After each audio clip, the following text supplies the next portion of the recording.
وقرة أعيننا سيدنا محمد وعلى آله وأصحابه أجمعين ومن تبعهم بإحسان إلى يوم الدين. رضينا بالله ربا وبالإسلام دينا وبمحمد نبيا ورسولا. ربنا زدنا علما وارزقنا فهما. اللهم إنا نسألك علما نافعا ورزقا طيبا وعملا متقبلا. اللهم إنا على ذكرك وشكرك وحسن عبادتك. اللهم اصلح صدورنا بفيض الإيمان بك وجميل التوكل عليك وأحينا بمعرفتك وأمتنا على الشهادة بسبيلك إنك نعم المولى ونعم النصير. Allahumma amin. Sekalian, mari kita lanjutkan kembali ngaji kita kitab fikih sunnah dengan basmalah. Bismillahirrahmanirrahim. Alhamdulillah, sekalian mari kita syukuri bersama. Malam hari ini kita dipertemukan kembali oleh Allah Subhanahu wa taala dalam keadaan sehat walafiat, dalam keadaan bisa menikmati ibadah, ya, ibadah sebagai nikmat, ya, sebagai sesuatu yang kita rindukan, itu merupakan hal yang sangat istimewa. Ya, mudah-mudahan Allah jaga keistiqomahan kita, amin ya rabbal alamin. Kita juga terus mendoakan pada saudara kita yang sedang ditimpa musibah yang sangat berat, yang ada di Sumatera, di Aceh, Sumatera Utara, Sumatera Barat. Semoga segera disingkap musibahnya oleh Allah Subhanahu wa taala dan diberikan kehidupan yang jauh lebih baik kepada mereka semuanya. Amin ya rabbal alamin. Nah, kitanya yang tidak mendapatkan musibah yang seberat itu, ya harapannya bisa ambil pelajaran untuk menjadi pemotivasi kita untuk supaya lebih semangat giat untuk beribadah kepada Allah Subhanahu wa taala. Jadi jangan sampai kita hanya menonton, hanya mengelus dada, hanya membantu, tetapi tidak ada perubahan ke arah yang lebih baik untuk kita. Nah, sebagaimana yang sering saya sampaikan, min husni islamil mar'i tarkuhu ma la ya'lam. Di antara tanda kebaikan keislaman seseorang itu adalah manakala dia bisa meninggalkan hal yang kira-kira tidak ada maknanya bagi dirinya. Pastikan bahwa sisa usia yang Allah berikan kepada kita ini kita gunakan untuk yang penuh dengan makna, khususnya yang bermakna untuk dunia dan akhirat kita. Apalah makna kita hanya bermakna di dunia tapi kemudian merugi, nggak ada maknanya di akhirat, itu termasuk bentuk, mohon maaf, bentuk dari kebodohan kita, ya, dari kesembronoan kita, ya, kalau kita hanya mengejar hidup dunia yang bermakna tapi di akhirat tidak ada maknanya. Baik, bismillahirrahmanirrahim. Lanjut poin yang ke-13 dalam kitab fikih sunnah berkaitan dengan salat jamaah. Man la tasihu imamatuhum, siapa yang kalau ngimami nggak sah, ngimami jadi nggak sah. Siapa mereka? La tasihu imamatum ma'dzurin li sahihin, tidak sah keimaman seorang yang udzur apabila dia mengimami orang yang sehat. Apa bentuk udzurnya? Misalnya kaman bihi itlaqul batan. Misalnya orang ini selalu mengalami kesulitan untuk tidak buang angin. Dikit-dikit kentut, dikit-dikit akhirnya batal jadinya. Baru alhamdulillahirabbil alamin, perut. Akhirnya dia kan harus diganti. Nah, kalau dia paksakan diri, udah jelas-jelas dia itu gampang batal, kemudian dia paksakan, yang repot siapa? Repot jamaahnya. Terus bagaimana? Karena ganti ini kan walaupun ada jalan keluarnya kan tidak lazim, kan jarang ya kan, jarang ganti imam, jarang. Di sini pernah ada, ganti imam pernah ada di sini, pernah ya, tapi kan jarang. Ya memang ada aturannya, ada caranya, tapi kan kalau terus-terusan begitu kan jadinya bikin repot. Maksudnya nggak usah maksakan diri gitu, nggak usah maksakan diri. Kecuali kalau dia satu-satunya, ya udah gimana lagi. Au sa al-baul, atau dia ini sulit untuk menahan supaya tidak kencing. Alias apa namanya? Beser, ngompolan gitu ya.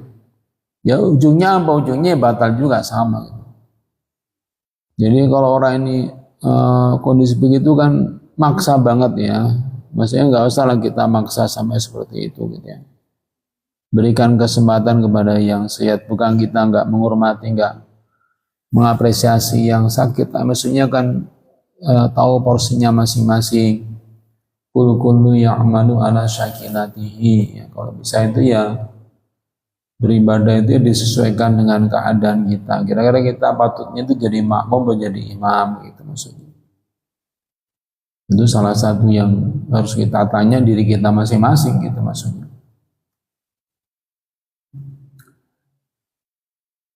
Nah, mana tadi?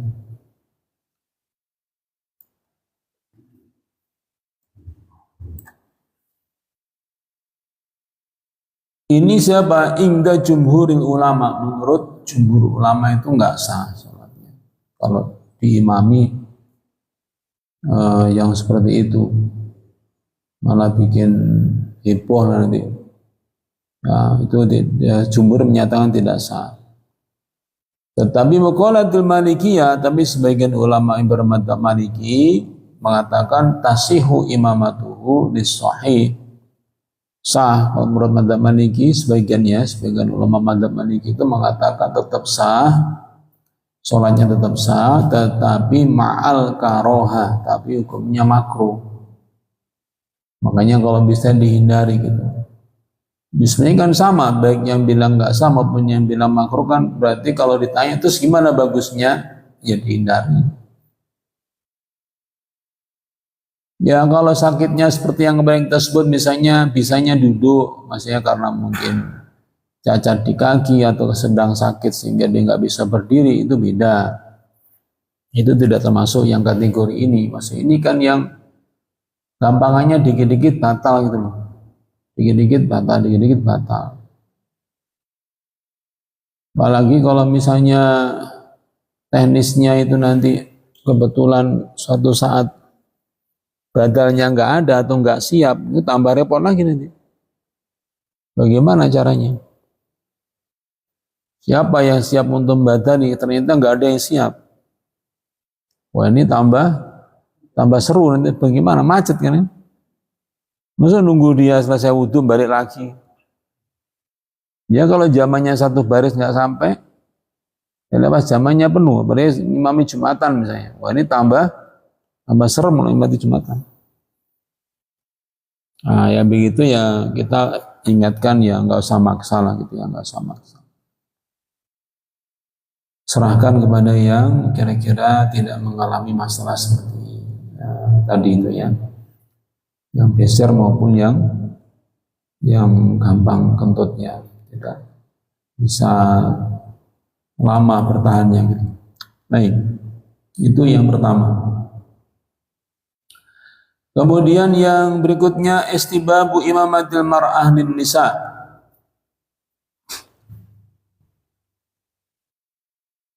Yaitu dianjurkan, disunahkan itu sesama perempuan itu menjadi supaya jadi imam salah satunya. Maksudnya jangan sendiri-sendiri, meskipun hanya perempuan semuanya, tetap itu sholat jamaah. Waqad kanat Aisyah radhiyallahu anha ta'ummun nisa, dan disebut dalam sebuah riwayat bahwa ibunda Aisyah ini pernah menjadi imam ngimami jamaah ibu-ibu. Wa taqifu ma'ahunna bis-saffi. Teknisnya kalau ibu-ibu sesama perempuan itu jadi imam, maka yang jadi imam itu tidak menonjol ke depan kayak kita, yang sendirian di depan kayak kita, tapi bersama dengan satu soft pertama, di soft pertama gitu. Wakanat Ummu Salamah taf'alu, demikian juga selain Ibunda Aisyah juga Ummu Salamah juga pernah ngimami jamaah ibu-ibu dengan cara yang sama. Wa ja'ala Rasulullah sallallahu alaihi wasallam li Ummi Marakah mu'adzinan yu'adzinu laha. Kemudian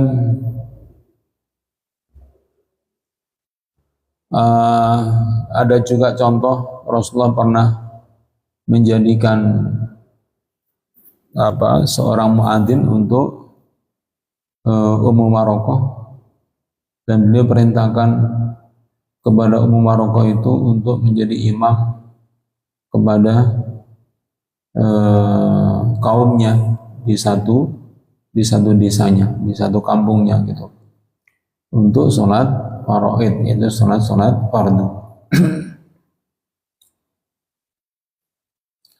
Jadi maksudnya jangan sampai sholat jamaah tidak ditegakkan hanya karena kumpulannya para ibu-ibu gitu maksudnya. Gak ada satu pun laki-laki, cuma 2, 3, 5, 10 ibu-ibu, tetap disunahkan supaya berjamaah. Cuma bedanya tadi itu, bedanya ada teknis beda dikit. Yang jadi imam itu tidak terpisah kayak kita bapak-bapak ya di depan sendiri di di tempat di mihrab tersendiri gitu, bukan, tapi bersama di shop yang pertama di tengahnya gitu, tidak menonjol sebagaimana terpisah sebagaimana imam laki-laki. Gitu ya. Ini bisa kita baca dalam Sunan Abu Dawud nomor 591 dan 592 berkaitan dengan disunahkannya sesama perempuan itu tetap menegakkan sholat berjamaah. Nah, mungkin di beberapa komunitas mungkin terasa asing gitu ya, karena nggak biasa. Biasanya selalu di masjid, selalu gabung dengan bapak-bapak gitu ya, sehingga akhirnya menganggap ketika nggak ada jamaah di masjid tersebut, tidak ada sholat jamaah, kemudian akhirnya sholatnya sendiri-sendiri, mungkin begitu, karena merasa tidak ada yang memimpinnya menjadi imam itu, bapak-bapaknya maksudnya. Maka kita diingatkan ya nggak harus ada bapak-bapak yang imam ibu-ibu itu, justru sesama ibu-ibu itu bagus, salah satunya jadi imam.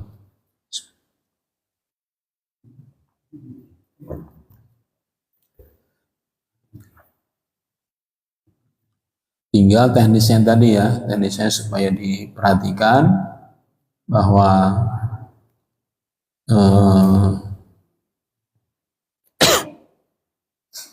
posisinya berdirinya imamnya ya sesama ibu-ibu itu ya bisa dikatakan bersama dengan shaf yang pertama, tapi ambil yang tengah.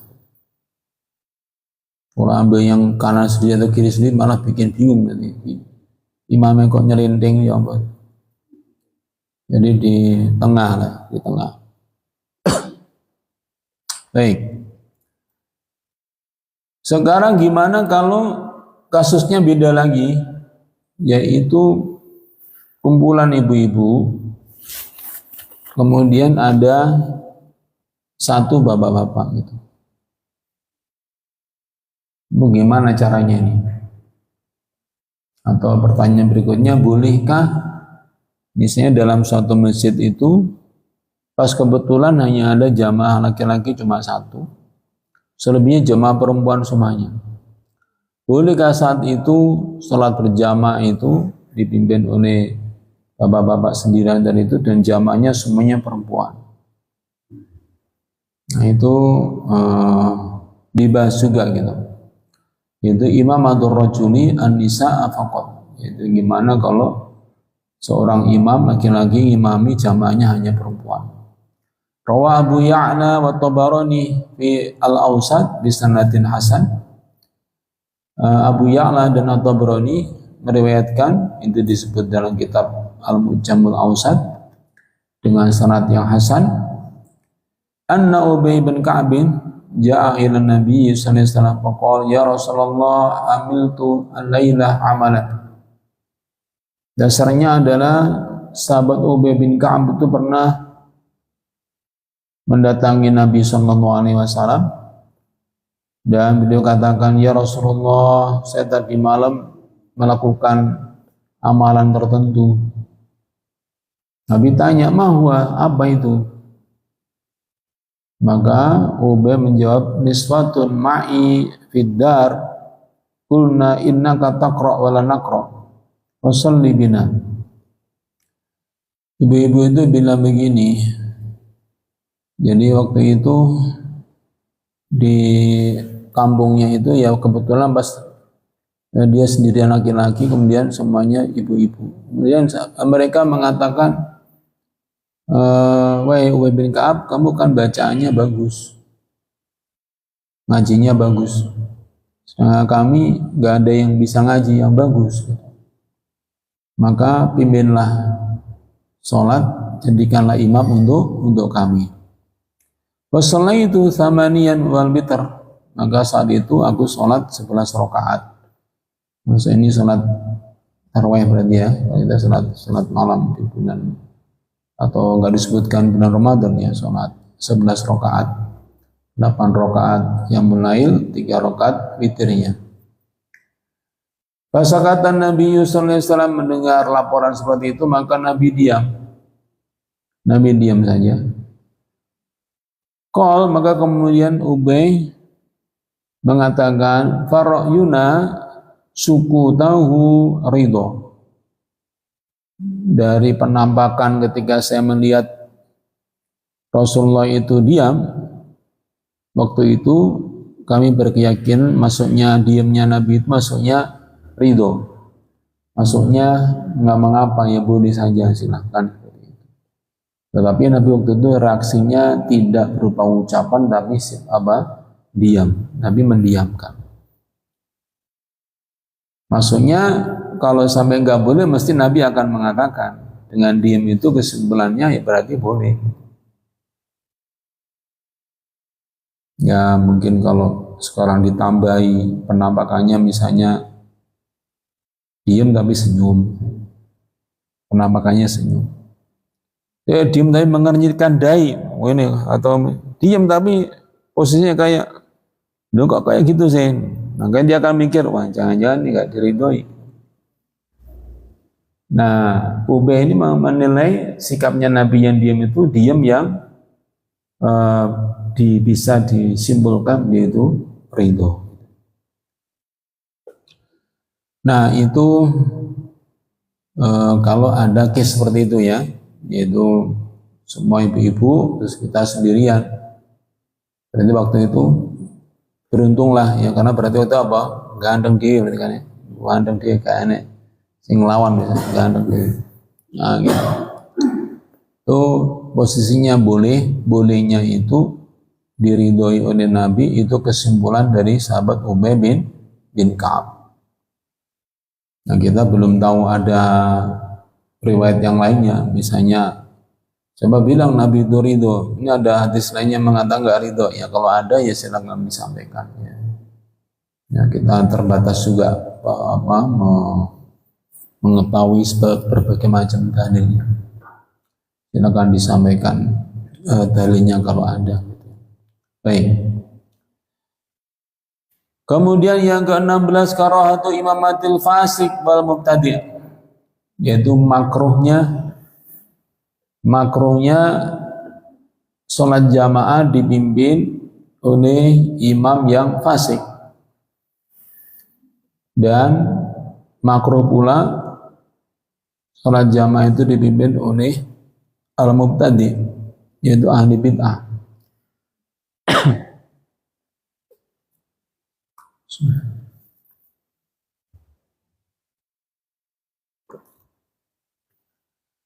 Rawa al-Bukhari anna ibnu Umar kana yusalli khalfal Hajjaj.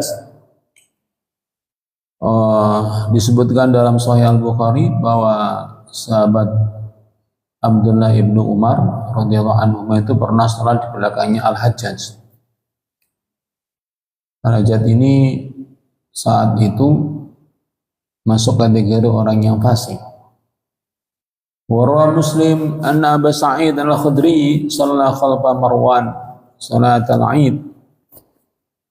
Demikian juga dalam Sahih Muslim disebutkan bahwa Abu Sa'id Al-Khudri itu pernah, sahabat Abu Sa'id Al-Khudri itu pernah sholat diimami oleh Marwan. Ini juga fasik di waktu sholat Aid. Wa shalla Ibnu Mas'udin khalfa Al-Walid ibn Uqbah bin Abi Mu'aid. Dan demikian juga Ibnu Mas'ud ini pernah sholat di belakangnya Al-Walid bin Uqbah bin Abi Mu'aid. Ini fasik juga. Fasik itu contohnya bagaimana? Waqad kana yashrabul khamra. Karena dikenal Al-Walid ini peminum miras, khamr. Ya muslim maksudnya. Muslim, bacaannya bagus tapi apa? Minumnya juga bagus, sama-sama bagusnya. Jadi kalau kebiasaannya ya minum khamr, kalau kadung nekek ya nggak bisa segera berhenti gitu ya. Kubam. Ya mungkin kalau dosis dia sudah biasa mungkin tidak kubam ya. Saya punya teman tuh gitu dulu. Ya, teman itu yang kalau hanya yang 1-5% tuh dia udah nggak ngefek lagi. Yang inisialnya BB itu. BB itu ya bagi dia itu katanya kayak minum air gentong biasa, gak ngefek plus. Maksudnya nggak bikin kubam tadi, nggak fly gitu. Ya kan emang gitu, orang itu kalau udah terbiasa ya, berbuat maksiat minum khamr itu ya awalnya sekali 2 kali dia mungkin kubam, setelah itu ya biasa, udah nggak ngegas ya, udah nggak ngaruh, maka dinaikkan dosisnya. Terakhir akhirnya apa? Spiritus diminum ya. Baru kemudian koid nah hari ngono. Spiritus sudah tinggal menunggu hitungannya, udah spiritus diminum karena dianggap sudah yang lainnya udah nggak cerdas, sudah nggak ngefek, terakhirnya spiritus. Ya sudah, spiritus sudah tinggal bungkus kan, spiritus. Wasala bihim yauman asbih arba'an. Nah, ini Al-Walid ini dilalahnya pas Ibnu Mas'ud itu sholat di belakangnya, dia habis minum dan sholat subuhnya berapa? 4 rakaat. Wah, itu mungkin mau mantep, mungkin pas mabuk itu mungkin loro kurang ya, tambahin loro meneh dan 4 isu-isu. Ya itu namanya orang fasik tuh gitu, minum, zina, berjudi, tapi bacanya bagus. Ya mungkin sebelumnya banyak belajar ketika kecil, ketika remaja, sehingga mumpuni dalam qiraah, hari ngono kena pergaulan bebas. Ketika SMA atau ketika kuliah, keblinger akhirnya. Ya bacanya nggak hilang, maksudnya kemampuannya untuk jadi imam, qiraahnya tetap bagus. Tetapi di saat itu dia berkenimbang dalam kemaksiatan gitu. Nah yang begini yang kemudian dimakruhkan. Di dalamnya sahabat Abdullah bin Mas'ud pernah mengalami seperti itu. Wa jallada Utsman bin Affan ala dzalika. Maka kemudian ketika Ibnu Mas'ud itu melaporkan bahwa Al-Walid ngimami subuh 4 rakaat karena minum khamr dulu sebelumnya, maka oleh Utsman dihukum cambuk. Al-Walid dihukum cambuk di zamannya Utsman bin Affan radhiyallahu anhu. Wa kana sahaba wa tabi'un yusalluna khalfa Ibnu Abi Ubaid wa kana muttahiman bil ilhad. Nah, sekarang perlu kita pahami bid'ah itu yang dimaksud di sini itu apa? Yang disebut oleh Syekh Sabiq mengenai bagaimana kalau kita menjadi makmumnya yang imamnya itu ahli bid'ah. Contoh yang disebutkan bid'ah itu adalah seorang yang namanya Ibnu Abi Ubaid.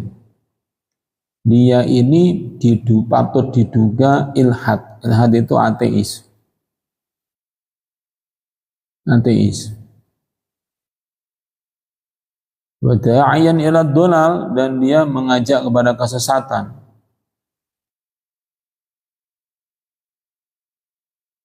Wal asl alladhi dhahaba ilaihi al ulama'u anna kulla man sihat salatu li nafsihi sihat salatu li ghairihi.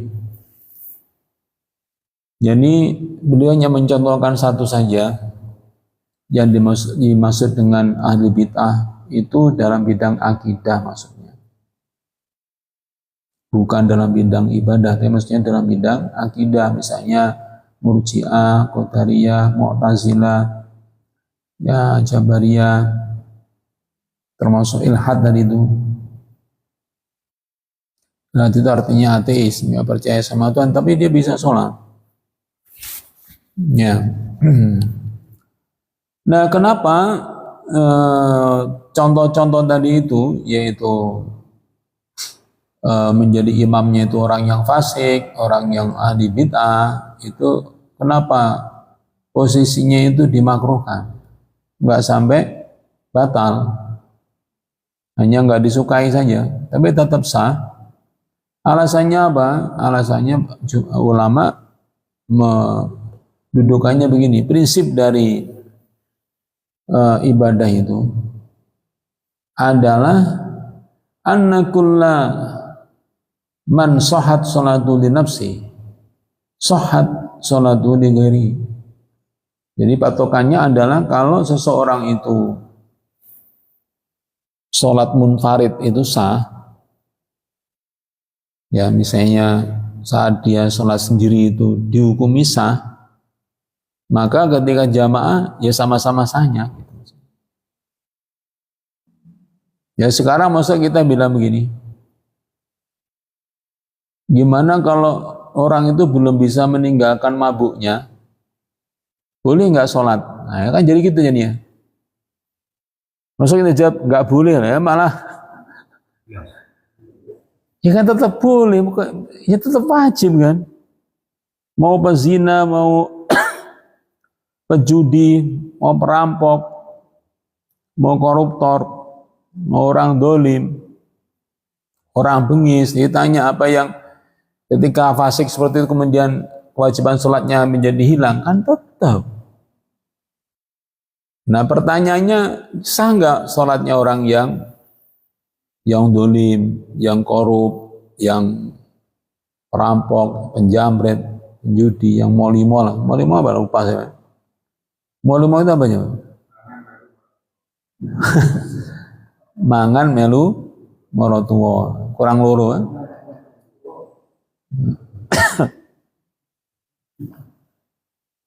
Nah itu. Oleh siapa itu rumah, Pak. Rumah RS7 saya apa? Bukan RS2, tapi rumah RS7 itu apa? Rumah sangat sempit, selonjor saja sangat sulit. Nah, itu RS7. Saking ciliknya. Tipenya tipe 14. Oh, tipe pitu enggak tahu lah. Hanya cukup untuk satu kamar saja, campur jadi satu segala macamnya di situ.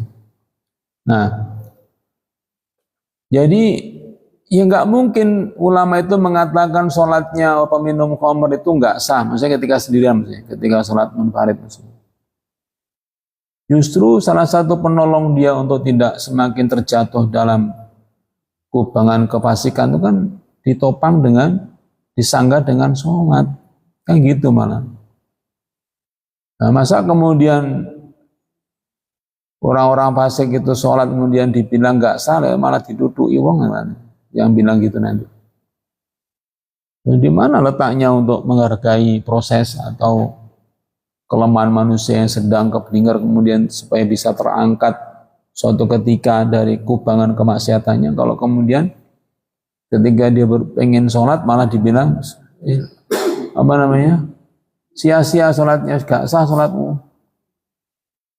Kan nggak begitu. Maka kemudian karena sholatnya mereka ini sah ketika sendiri, maka prinsipnya ya ketika ngimami ya tetap sama-sama sahnya. Sholatnya sah, tapi ya fasiknya ya tetap dosa kan gitu.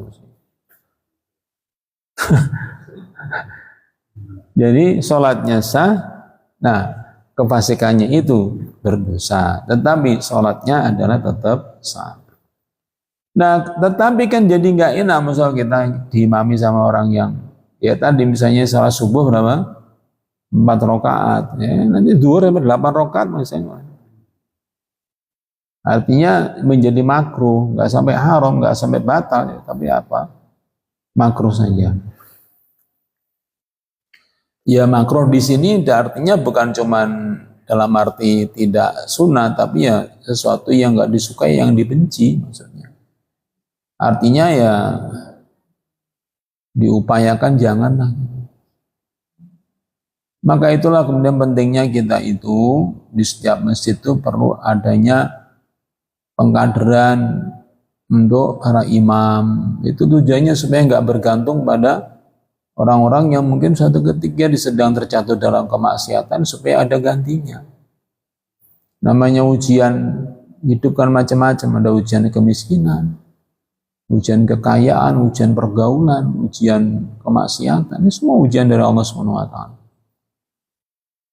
Nah, kalau terus-terusan jaga nih satu orang yang sedang fasik, akhirnya kan jadi kontroversi nanti kalau dia menjadi imam. Walakinnahum ma'adhaniyah karihu as-salata khalfal fasik wal mubtadi. Nah, makanya meskipun sholatnya itu sah, baik ketika sendirian maupun ketika menjadi imam, tetapi itu dihukumi makruh. Termasuk yang mubtadi tadi, ahli bid'ah dalam beda akidah itu.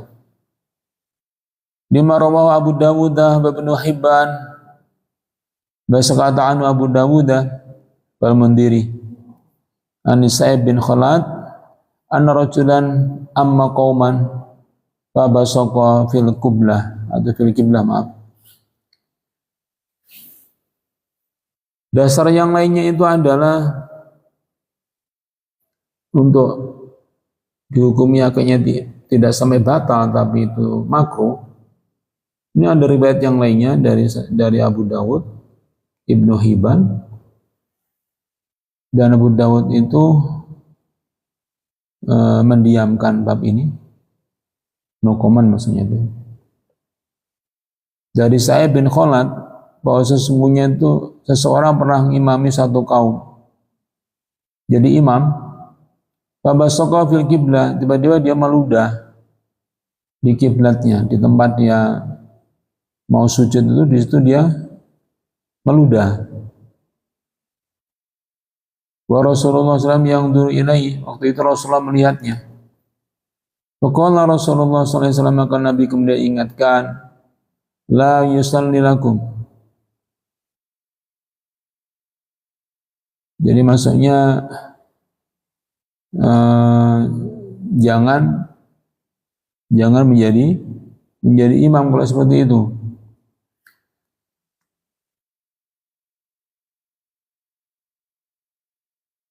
Jadi maksudnya di sini nafyun bimana an-nahi, itu adalah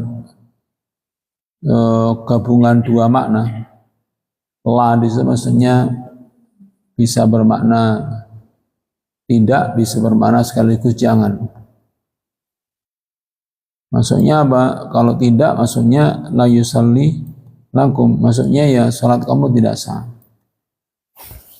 Tapi di sini lebih condong kepada maknanya larangan. Maksudnya jangan seperti itu kalau sholat gitu. Kalau sholat jangan meludah gitu maksudnya. Nah kemudian farada ba'da dzalika yusalliya bihim. Beliau berharap setelah itu supaya nanti akhirnya tetap bisa sholat berjamaah dengan kondisi seperti itu. Tetapi ternyata famana'uhu wa akhbaruhu biqaulin Nabi sallallahu alaihi wasallam.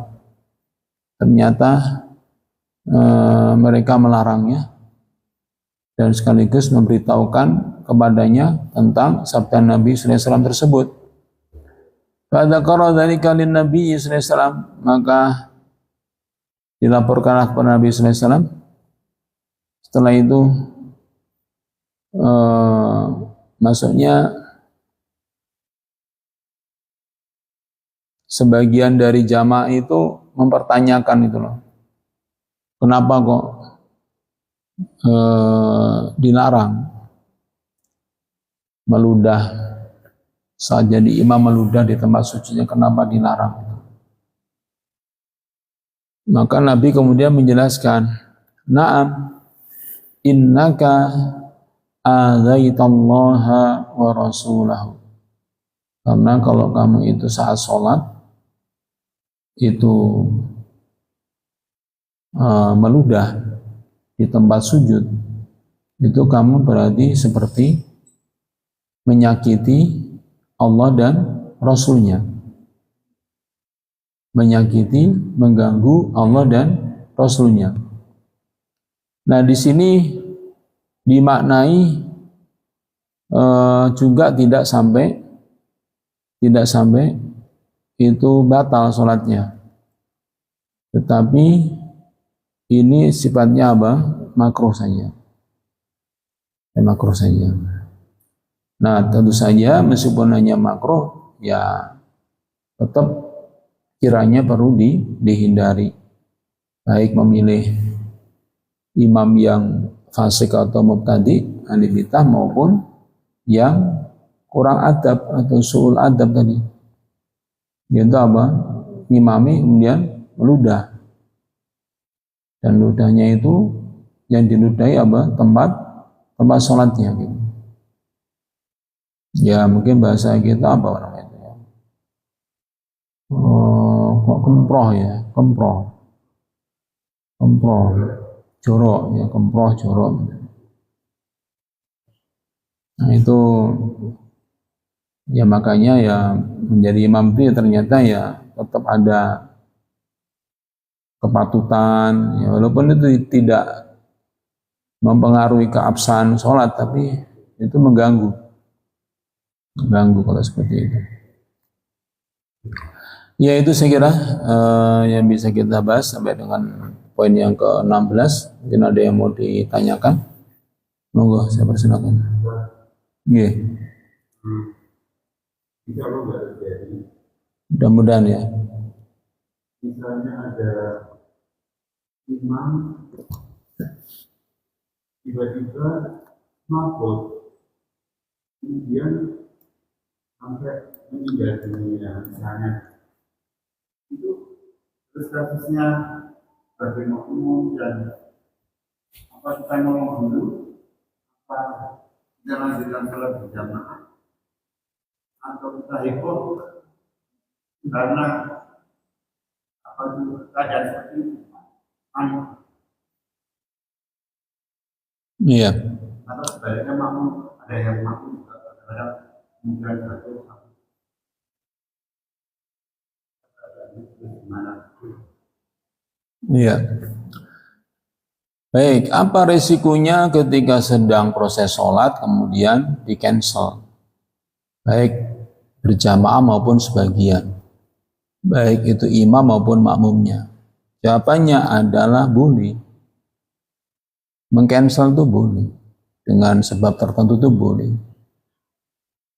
Hanya saja namanya mengcancel berarti ya batal sholatnya, berarti ya dia harus ulang dari awal, itu saja. Kecuali sayyun yasir, kecuali kalau prosesnya itu sebentar dan tidak terlalu besar gerakannya. Misalnya hanya menahan, misalnya pingsan, kebetulan bersandar ke kiri, berarti ke dirinya, kemudian dia tahan, setelah itu didudukkan misalnya, maka itu belum perlu untuk batal, hanya menyempatkan untuk mendudukkan, itu masih bisa. Tapi kalau jenengan sebagai makmum yang ditolong adalah imam, dan ternyata pingsan, dalam apalagi berujung pada meninggal dunia, maka tidak mengapa saat itu beberapa orang yang membatalkan sholatnya. Yang lainnya tetap jalan juga nggak masalah. Sepanjang itu sudah mencukupi. Makanya di antara pengetahuan yang perlu dimiliki jamaah termasuk imam itu adalah P3K. Apa itu? Apa? Mangan meluang tua, morotua tadi? Bukan, itu P3 bukan. Ya pertolongan kira-kira kan bisa ngukur ini kira-kira butuh berapa orang, maksudnya itu deh, yang nangani berapa orang, apa cukup berdua, apa satu, apa 5, yaitu yang harus cepat tanggap gitu. Jawabannya banyak, ya bisa sebagian yang ngurus itu, sebagiannya melanjutkan sholatnya. Tetapi kalau ternyata ringan, semboyongan meringono, darah rendah ya, semboyongan meringono ditangkap, setelah itu bisa nyamil lagi, ya berarti tadi termasuk gerakan yang ditoleransi, karena setelah itu selesai urusannya.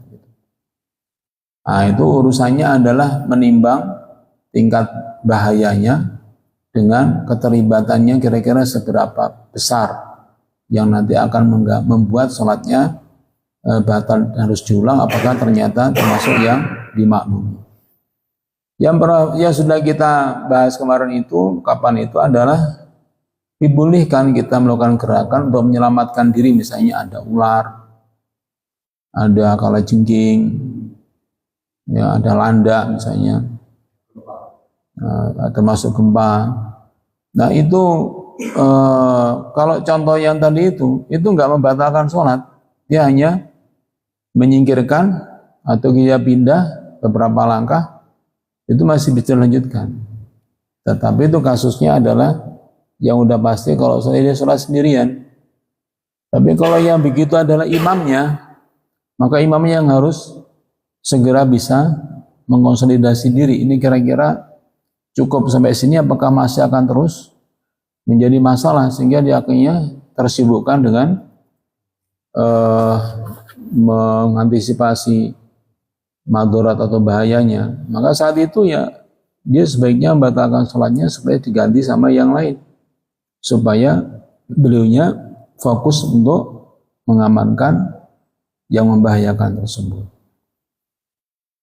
Adapun gempa memang agak berbeda dan juga tidak mudah juga, karena gempa ini kan prediksi kan, apakah segera berhenti, apakah semakin parah. Ketika gempa pertama kita sholat terjadi gempa misalnya, ini kan sebenarnya dugaan akan segera hanya sekali kemudian sudah, atau 2 kali, 3 kali, atau 10 kali. Oh, ternyata gempanya sangat berat. Nah itu semuanya ukurannya ya tidak ada, karena gempa itu sifatnya bermacam-macam. Maka tugasnya imam dan makmum itu yang berusaha untuk mengambil sikap yang tepat, kira-kira apakah perlu dibatalkan semuanya ataukah tidak perlu, dengan cara dipercepat sholatnya dan segera salam, kemudian segera berlindung atau menyelamatkan diri gitu.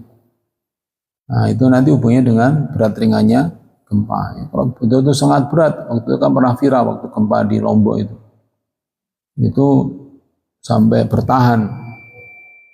Imamnya itu di tengah reruntuhan gempa. Ya kalau tinjauan pribadi saya, menurut saya tidak harus begitu. Tidak harus memaksakan untuk terus sholat, toh masih bisa dilaksanakan, ditunda maksudnya. Jadi kalau ternyata waktunya sudah mepet, ya mungkin itu pertimbangannya. Tetapi sekali lagi ukurannya itu tidak baku. Kapan dilanjutkan, kapan dibatalkan, berapa orang yang terlibat untuk membatalkan, itu ukurannya menyesuaikan dengan kebutuhan, menyesuaikan dengan situasi yang dihadapi atau masalah yang dihadapi. Betul ya? Baik, saya kira demikian karena waktunya sudah masuk Isya, kita sementara cukupkan sampai sini. Semoga yang kita pelajari bisa kita pakai untuk bekal di dalam menghadapi segala macam situasi yang ada hubungannya dengan sholat berjamaah. Kita tutup dengan doa. A'udzubillahi minasyaitonirrajim. Bismillahirrahmanirrahim. Allahumma shalli ala Muhammad wa ala ali Muhammad. Alhamdulillahirabbil alamin.